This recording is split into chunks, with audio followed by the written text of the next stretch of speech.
On to environmental matters, where policy incoherence remains a major hurdle in advancing meaningful development in climate and energy, as well as transport, health, education, as well as research sectors. This has resulted in an uncoordinated development agenda between the Global North and the Global South.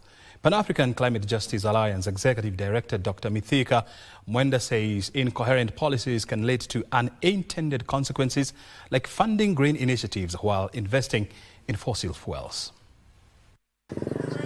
According to the Climate Finance Initiative report dubbed Landscape of Climate Finance in Africa 2024, the climate financing for Africa grew by 48% to $44 billion in 2021-2022 financial year. However, this is only a quarter of what is required to realize its 2030 goals. Experts say climate action, economic growth and social policies should be designed to strengthen each other rather than creating new vulnerabilities and gaps. We need really to raise funds. We need public and private, but more innovative sources of finance really to address this existential threat called climate change.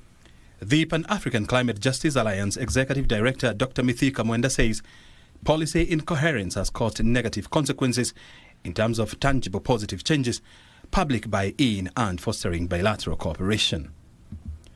Addressing a meeting convened by the European Union Parliament, Mithika Mwenda is urging the EU Parliament to engage transparently with the Global South to ensure commitments are met and financing is predictable and easily accessible.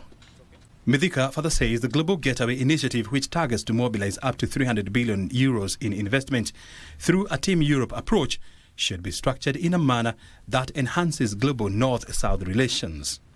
Mithika also says parliamentary debates, sessions and committee hearings should include voices from Africa and the Global South in general to ensure perspectives from affected countries are considered and shape the EU policies.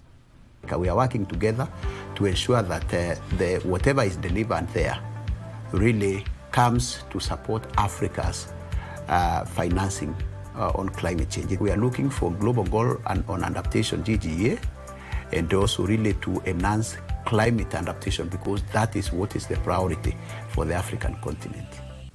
The meeting has also said EU Parliament must push for trade and investment agreements that promote shared prosperity rather than exploitative relationships.